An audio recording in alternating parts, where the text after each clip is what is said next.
ideological freak that decides, no, I don't want this to happen. Donald Trump is arrested for being the best president that America has ever seen. This seems like a miscarriage of justice. Let's get to the real war, the war against women. Okay? That's right. Our wonderful Supreme Court is holding off on making a decision, or at least is like pushing it to like Friday night, later tonight, on whether or not they will allow people to keep using mifepristone, an abortion pill, the most common abortion pill, as a matter of fact. Very cool stuff. I love, I love living in this country. I love democracy. I love the American democratic process, where like, a psychotic, fascist, ultra-Christian, federal judge could just decide, like, yeah, I don't want anyone really to have any kind of access to this medication. Why? Because it's obscene. Have you ever taken an abortion pill? Did it work? Need some advice? Yeah, I pop it all the time, dude, just for funsies. Court is expected to announce a decision by midnight on whether it will wade into the abortion pill battle. The decision could have a major impact on access to medication abortions nationwide, even in states where abortion is legal. Senior congressional correspondent Rachel Scott joins me now, along with ABC News legal contributor Kim Whaley for more. Rachel, I'm going to start with you. Can you tell us what's at stake? What kind of restrictions are we talking about here? So much is at stake here, Mona, because we are talking about the abortion drug mifepristone that is used in more than half of abortions in the United States. So there is a ruling from a lower court that would severely restrict access to it, only allowing approval up to 7 weeks of pregnancy instead of 10, require 3 in-person doctor visits in order to obtain the drug, and no longer allow the pill to be available by mail. And you said it at the top of the show here, if these restrictions are put into effect, this would apply to every single state in the nation, including the 36 states where abortion is still currently legal, Mona. And Kim, we heard Rachel say that a lot is at stake, but what are the court's options and how do you see this playing out? The court could either continue this temporary stay that Justice Alito imposed, and that means stopping that Texas court order stopping mifepristone. That is, he could allow mifepristone access to be the same as it was for the last 23 years, or he could extend that stay and halt it all pending, or the court could, pending what we call full briefing on the merits, where everything is hashed out in briefs and there's oral argument, or he could do something. How far are you willing to go for a Burmese puppy? There's 2 at a shelter near me. That sounds fucking incredible, but I already have a pupper that I'm locked in on. In between, I think it's unusual that the court has taken this long to temporarily stay a decision on what to do about a stay. So given what happened in Dobbs, that they left what was an unconstitutional law under Roe versus Wade in place pending the decision on whether. The implications of this on mifepristone is obviously pretty apparent. It's pretty damning. But this precedent would be absolutely bananas mode for the FDA.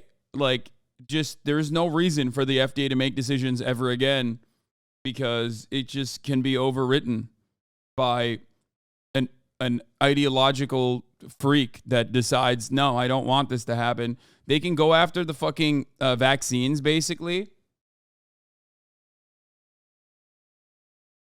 They will definitely go after HRT, like, for immediately. I mean, they already are going after HRT. But they could shut it off completely. And, probably birth control, other methods of contraception, like whatever they want, because the reality is none of this has anything to do with like improving people's health or anything like that. It's just purely for the purpose of a bunch of freaks exercising their undemocratic power that they have at the behest of a I guess, tiny minority that is very outspoken, that represents an important base within the Republican Party. This will help us in 2024. Remember the vote. Yeah, exactly. Liberals are like, oh man, it's so crazy that this is happening. Also, at a time when, like, you know, the court system is significantly more important than it has ever been due to the court packing done by the Republican Party. It sure would be weird if we didn't, I don't know, it sure would be weird if, like, the Democrats lost a important member of the Senate Judiciary Committee, right? Like, I don't know, someone who's like 857 years old and still wants to maintain their position on the Senate Judiciary Committee. Like, I mean, that'd be odd, right? That'd be real weird if that was the case. Like, you probably should replace, if a person like that happened, you should probably replace them immediately, right? Like, if that were to happen. Who knows? So yeah, I guess, you know, I hate to see a girl boss win. That's probably what it is. I'm of course referencing Dianne Feinstein. You know, you have a Senate Judiciary Committee. Use it to fucking, I don't know, address Clarence Thomas's inappropriate behavior, for example. That could be interesting to do. But of course, they're not going to do that. Why? Because the Democratic Party loves being the controlled opposition. They rarely ever exercise the power that they have. Kevin McCarthy, on the other hand, literally will go as far in the House as to, like, try to criminally charge Alvin Bragg for the crime of, like, doing his job as a Manhattan DA. You know what I mean?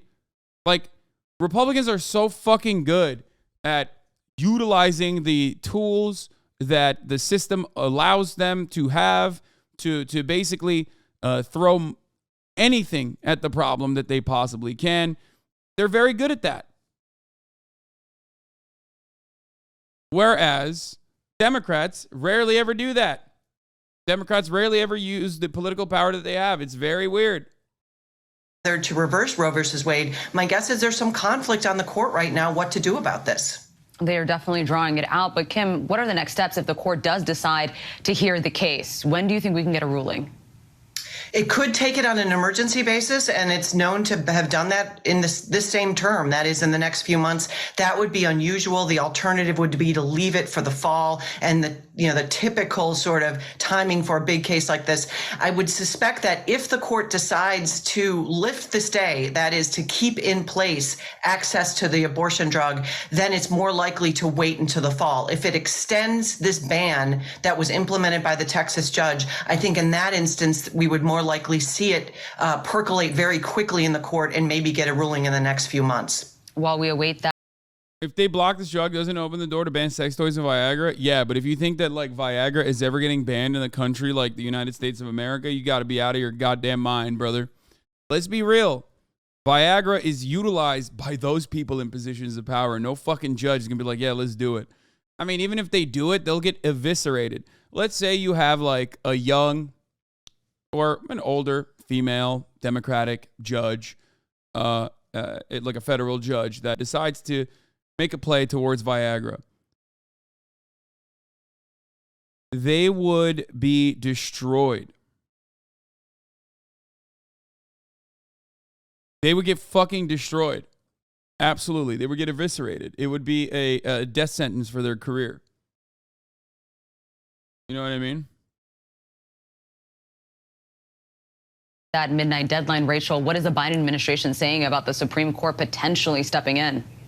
Well, they're certainly on edge, just like the rest of the nation, waiting to see which way this actually goes. But they have made it clear they are willing to fight any restrictions for as long as it takes. This is a White House that is very supportive of protecting access to abortion. But really, the crux of this argument that was made by the conservative judge back in Texas is that this drug should have never been approved by the FDA in the first place. It was approved by the FDA more than 20 years ago. This judge argued that should not have happened. And so you have a lot of concern from Democrats, especially on Capitol Hill, who says that this just opens up the floodgates, that if you take mifepristone off of the market, something that was approved by the FDA, what other drug could possibly be next, Mona?